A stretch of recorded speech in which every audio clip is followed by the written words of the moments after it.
संत विजय बाबा के परलोक गमन से मैं बहुत आहत हूँ और सबसे पहले तो मैं उनको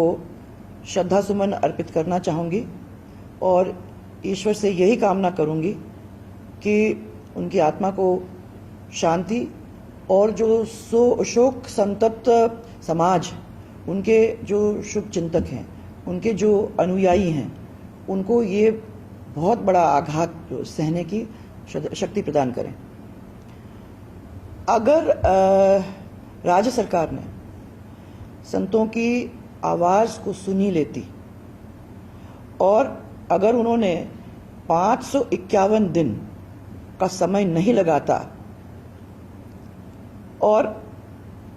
समय रहते वो सही तरीके से एक्शन ले लेते उनकी बात को सुन के, तो आज उनकी जान नहीं जाती। हमारी सरकार ने संत समाज की मांग पर 27 जनवरी 2005 में, याद दिलाऊं, उस समय ब्रिज क्षेत्र के अंदर जो अवैध खनन चल रहा था उसके ऊपर हमने रोक लगाई थी। परंतु ये जो कांग्रेस सरकार है उसने आस्था से जुड़े हुए जो ये ब्रिज क्षेत्र के अंदर जो अवैध खनन हो रहा है उसको फिर से चालू करवा दिया। और जिस राज्य के अंदर संत समाज को आंदोलन करना पड़ रहा है, लोकहित की मांगों को मनवाने के लिए अपनी एक किस्म से बलि देनी पड़ रही है, तो मैं मानती हूं कि उस राज्य में इससे बड़ी अराजकता कोई और हो ही नहीं सकती। घटना के बाद अभी स्टेटमेंट हमने पढ़ा, घटना के बाद हम देख रहे हैं कि मुख्यमंत्री खुद भी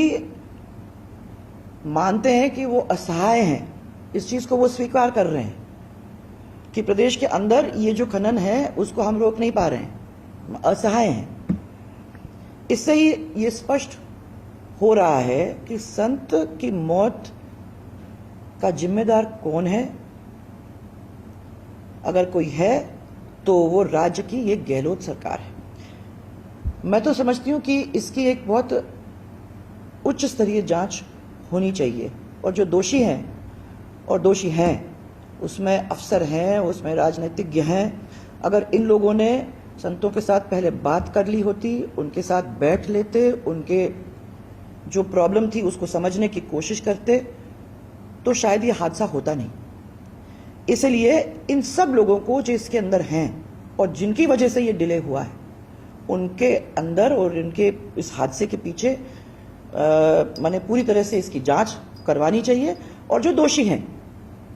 उनको कड़ी से कड़ी सजा दिलवानी चाहिए।